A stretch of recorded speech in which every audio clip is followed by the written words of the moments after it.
What happens when a sexy blonde gal becomes the maid to two ordinary bachelors? Easy. You've got this show right here. But is it really one of the worst sitcoms of all time? Well, in ways it is, but still it's pretty funny though after I saw it finally. So in this episode, do you remember? Let's talk about the 1980s sitcom known as We Got It Made. Big D's Entertainment Rankings and Reviews presents Do You Remember? Greetings, my fellow YouTubers. I'm the Big D, and this is Big D's Entertainment Rankings and Reviews. And I'm back with another episode of my Do You Remember series. That's where I talk about long lost media, maybe shows mostly, TV shows, or what have you, that haven't been heard nor seen from in who knows how long. Well, today I'm going to be talking about a very rare gem of a series. Now, in the 1980s, some shows that only lasted for a season or two eventually came back. I mean, shows that started out in the early 80s, like It's a Living and 9 to 5, based off of the movie, actually got to return in syndication after they were dropped from major network television. In 1987, other shows followed, including Punky Brewster and Charles in Charge. But there's this one show that came out in 1983, and when it got rebooted in 1987 to make a comeback, it just didn't do as high as it did originally. So prepare yourselves as I talk about the story of two ordinary bachelors and the new addition to their little bit of an apartment, a, a well, kind of cute, sexy blonde who becomes their maid. So prepare yourselves. Do you remember the sitcom We Got It Made? We Got It Made was a really crazy sitcom. It originally premiered on NBC in the fall of 1983. The show was produced by MGM UA Television. Its executive producer was Fred Silverman. Now then, We Got It Made focuses on a woman who works as a maid for two bachelors in New York City. Now, the series creators were Gordon Farr and Lynn Farr Brow, simply credited as simply Lynn Farr for the second run. Now, of course, the executive producer, as I mentioned, was Fred Silverman, just 2 years after he had left NBC. As this was produced by his company, a co-production between MGM UA along with the Farr's company, the Farr Organization, and Intermedia Entertainment Company, which would later become the Fred Silverman Company.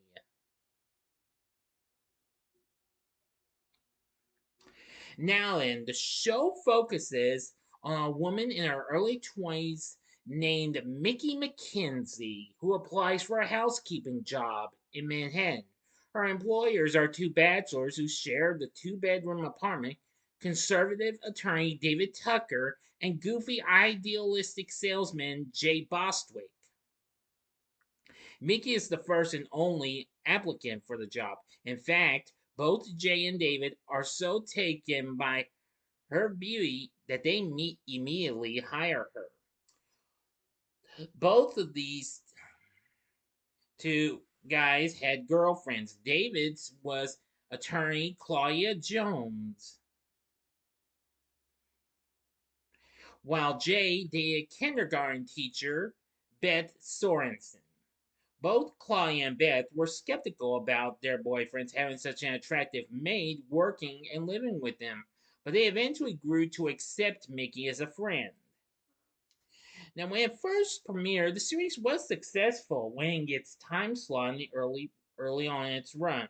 Before long, the ratings for the series began to drop, and the show also largely received negative reviews from critics, as some people have dubbed this to be the worst sitcom of the 80s. Yes. Well, factually, it's not really one of the best sitcoms, Think of this as Three's Company, except in reverse. Because it's two guys and one gal, plus their girlfriends.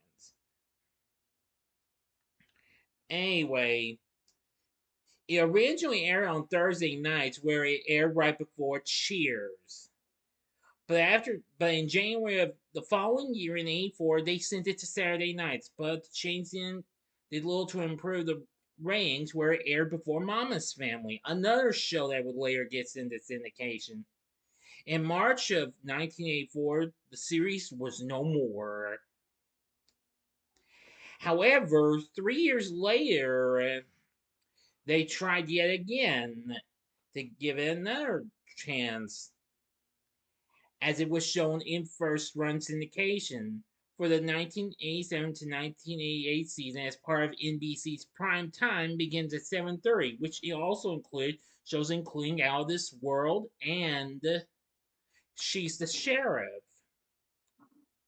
Well, with this campaign, the network's owned and operated stations ran these first-run sitcoms and others at 7:30 to 8 o'clock Eastern and Pacific times, which is 6:30 to 7 Central time. To counter-program competing stations' game shows, sitcom reruns, and other offerings. Now, the sitcom was picked up by some non-NBC stations as well, and while available in many markets, the sitcom was not available in all large or medium markets for syndication.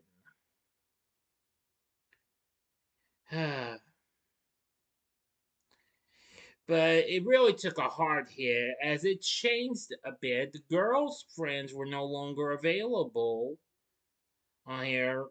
And well, we had a different actor playing David, which I'll get to in a little bit. And they had new neighbors, policeman Max Papavisolio Sr. and his son Max Jr.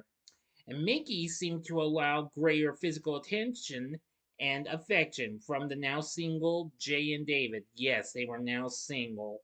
But at the same time, she doted on them as if they were her young sons.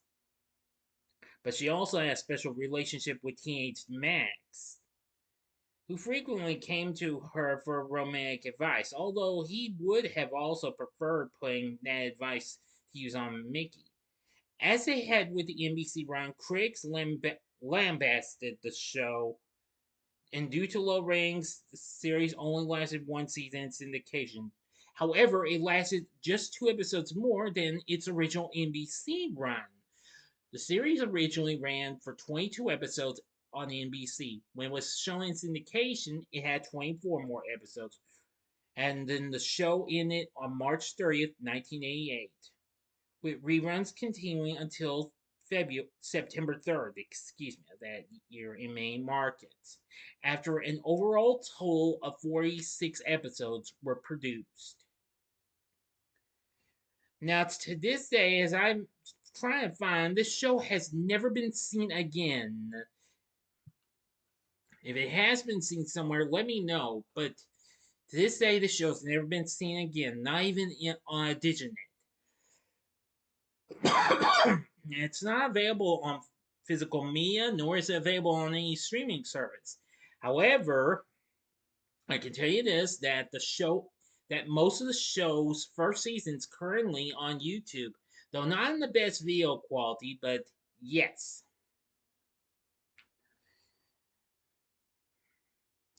When it first aired on NBC, its in and run only made this show rank higher than number 73 on the Nielsen ranking, where it was tied with Ripley's Believe It or Not.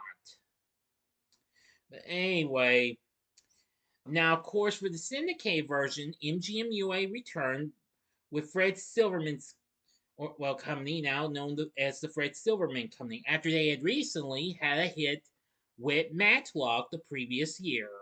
Of course, that same year, they would also give us Jake and the Fat Man. And then after this would be In the Heat of the Night. 20 Plus Productions took over the role from the Fart organization. Still, I have to say, from what I've seen of We Got Made It's not 110% bad. It's just I feel like it's kind of misunderstood. It's not that great of a sitcom, but still it's kind of pretty silly. It gave me a several good laughs and what have you. Now for the cast, only two people stayed on for both runs. First, there was Teri Copley, who later went on to actually become a born again Christian and also appeared in an episode of Dr. Phil years later. She played Mickey. I gotta say, she was absolutely very funny. That's one of the reasons why I thought the show was pretty good. And Tom Villard, who played Jay. Unfortunately, he sadly passed away in 1994. Now, he had recently appeared. Now, before we got made, he had recently appeared in an episode of Chips, as well as play a boy greaser in Grease 2, and also starred in an episode of Taxi as well. And he later went on to appear in an episode of the A Team, as well as movies like One Crazy Summer, Heartbreak Ridge, Popcorn, and My Girl. He also appeared in episodes of The Golden Girls, Who's the Boss, Hunter, and Star Trek Deep Space Nine until he sadly passed away in 1994 of AIDS. Now, playing David, there was two different actors. For the first season, he was played by Matt McCoy, who later went on to star in the original The Hand That Rocks the Cradle, as well as the fifth and sixth Police Academy flicks as Sergeant Nick Lassard. He also appeared on Seinfeld, Deep Star 6, and as well as the film LA Confidential. While his replacement for the syndicated run was John Hillner. For the for the girlfriends for this first season, we have playing Claudia is Stepfanie Kramer, who later went on to appear on the show Hunter. Yes, where she played Detective Sergeant Dee Dee McCall. Yes, she was on there, which premiered after We Got Made was canceled. She had appeared in numerous other TV shows. While Beth is played by Bonnie Urseth, who didn't recognize her until I had a better look at her. She later went on to appear in an episode of Punky Brewster. She appeared in lots of other shows as well.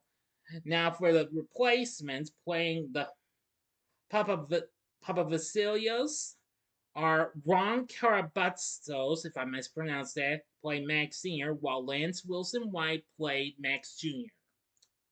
Now, there were numerous guest appearances throughout the run. Amongst some of them included Elaine Joyce, E. McClure, Julie Brown, Scatman Crothers, Alice Ghostley, Billy Bird, and lots of others.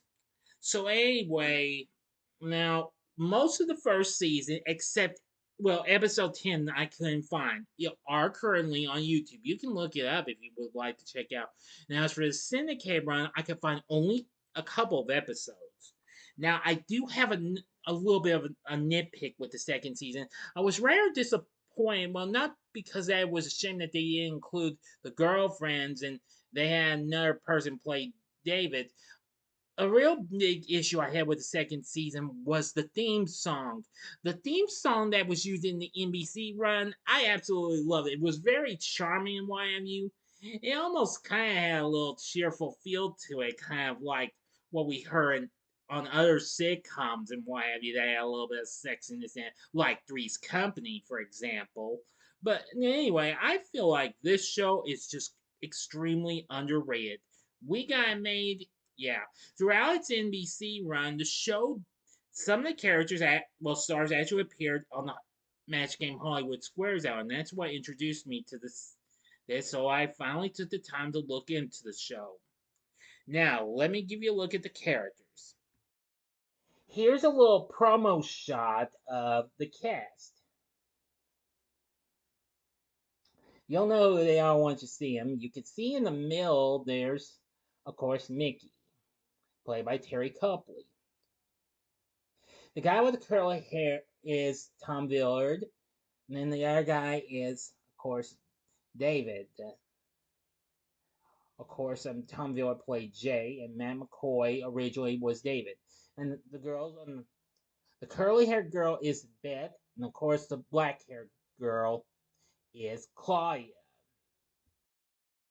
Now, don't mind the words historic images on here because, well, this decided has this. This is a promo shot of the cast for the syndicated run. So now you know about We Got Made. Not really the best show by a long shot, but well, it's still pretty fun for some reason. But however, it's not really the but again, not the best. If you're into sexy type sitcoms from maybe the from stuff like Three's Company or maybe others, then you might want to give this show a shot. But if not, then watch something else, okay? Now, like I said, most of the first season is available, but not in the best quality. And I can find only a couple of the syndicated episodes here on YouTube. So that's your best chance to watch this. So what did you think of We Got Made? Did you ever watch this when you were growing up in the 80s? If so, let me know in the comment section below. If you like this video, consider clicking the like button, subscribe, and be a part of the Big D Nation. Continue to help support my channel, and you know the rest. We'll have another episode of Do You Remember come up later in the month with the short-lived Alice spinoff known as Flo. And join me next time when I bring to you a review of The Phantom Toll Booth. Please stand by. So if you like this, check out these other videos. In the upper left-hand corner is the Wide World of Game Shows episode I did on a show that featured that had the cast of this show on there, the Match Game Hollywood Squares Hour. Or if you would like maybe a special a TV log on another show, but except with a guy taking a little charge of a family, check out the TV log I did on Charles in Charge last year, 2024, for its big anniversary. Or if you'd like another maid of a show, go to the bottom left hand corner and see my Do You Remember episode on the TBS sitcom Down to Earth. And the bottom right hand corner is the button you can click to subscribe if you like rankings and reviews on movies, TV, music, video games, etc., as well as Do You Remember? Then I'm your guy. Thanks for watching. Until next time, I'm the Big D saying see ya.